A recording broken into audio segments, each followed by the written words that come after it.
Meaning of Dennis Potter. Dennis Potter.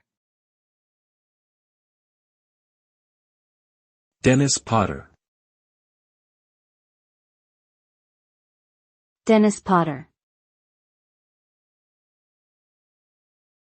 Dennis Potter.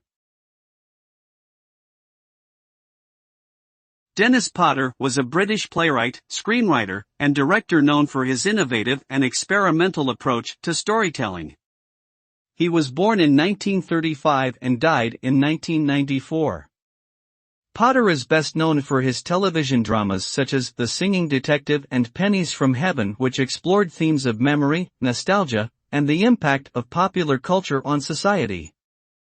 His work often blurred the lines between reality and imagination, and his use of music and dance added a unique and memorable element to his stories.